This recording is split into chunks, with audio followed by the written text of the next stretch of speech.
கிருஷ்ணகிரியில் வழக்கறிஞர் மீதான கொலை முயற்சி சம்பவத்தை கண்டித்து சென்னை உயர்நீதிமன்ற வாயில் முன்பு வழக்கறிஞர்கள் ஆர்ப்பாட்டத்தில் ஈடுபட்டு வருகின்றனர். அதனை தற்போது பார்க்கலாம்.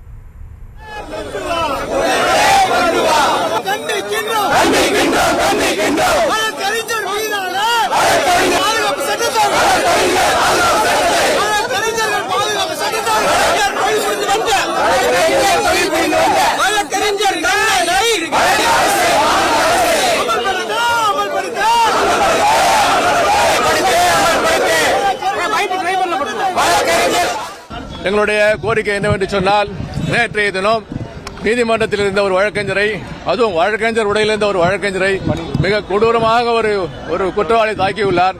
அந்த குற்ற சம்பவமானது சமூக வலைதளத்திலே மிக வைரலாக பரவியுள்ளது.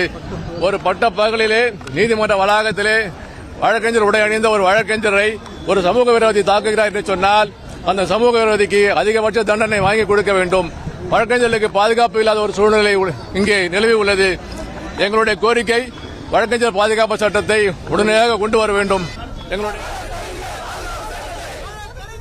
கூடுதல் விவரங்களோடு இணைகிறார் செய்தியாளர் ரேவதி. வணக்கம் ரேவதி, இந்த ஆர்ப்பாட்டம் குறித்தான முழு விவரங்கள். வணக்கம். கிருஷ்ணகிரி மாவட்டம் ஓசூர் பகுதியை சேர்ந்த வழக்கறிஞர் கண்ணன் என்பவரை நேற்றைய தினம் நீதிமன்ற வளாகத்திற்கு முன்பாகவே அரிவாளால் சரமாரியாக வெட்டி இருக்கக்கூடிய நிலையில் படுகாயம் அடைந்தவர் தற்பொழுது மருத்துவமனையில் தீவிர சிகிச்சையில் ஈடுபட்டு வருகிறார். வழக்கறிஞரை வெட்டிய ஆனந்தன் என்பவர் தப்பி ஓடிய நிலையில் மீண்டும் நீதிமன்றத்தில் சரணடைந்திருக்கக்கூடிய நிகழ்வும் நடைபெற்றிருக்கிறது.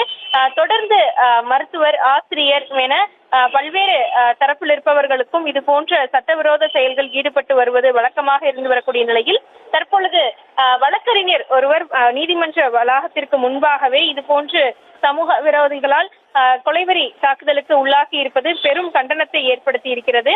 இதனைத் தொடர்ந்து இதற்கு எதிர்ப்பு தெரிவிக்கும் விதமாக இன்றைய தினம் சென்னை உயர்நீதிமன்றம் வாயில் முன்பாக ஜனநாயக வழக்கறிஞர் சங்கம் மற்றும் சமத்துவ வழக்கறிஞர்கள் சங்கம், மகளிர் வழக்கறிஞர்கள் என 100க்கும் மேற்பட்டோர் ஒன்றிணைந்து இந்த நிகழ்வுக்கு கண்டனத்தை தெரிவிக்கும் வகையில் ஆர்ப்பாட்டத்தில் ஈடுபட்டு வந்தனர். இந்த ஆர்ப்பாட்டத்தை பொறுத்தவரை வழக்கறிஞர்களுக்கு பாதுகாப்பு சட்டத்தை இயற்ற வேண்டும் என்று மத்திய அரசிற்கும் மாநில அரசிற்கும் கோரிக்கை வைப்பதாகவும், ஏற்கனவே ராஜஸ்தான் மாநிலத்தில் உள்ளது போல தமிழகத்திலும் வழக்கறிஞர் பாதுகாப்பு சட்டத்தை உடனடியாக இயற்ற வேண்டும்.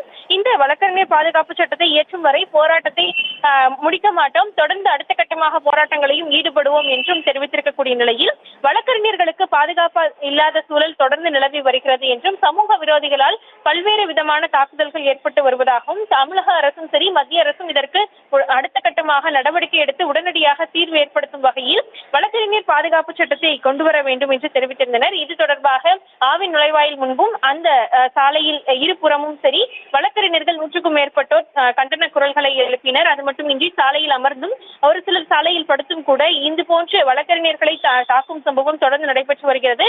இதனை உடனடியாக நிறுத்த வேண்டும், அதற்கு வழக்கறிஞர் பாதுகாப்பு சட்டத்தை கொண்டு வர வேண்டும் என்று பல்வேறு கருத்துக்களையும் தெரிவித்து இந்த கண்டன ஆர்ப்பாட்டத்தை நடத்தியிருக்கிறார்கள். விவரங்களுக்கு நன்றி ரேவதி. செய்திகளை உடனுக்குடனும் துல்லியமாகவும் தெரிந்து கொள்ள சப்ஸ்கிரைப் பண்ணுங்க.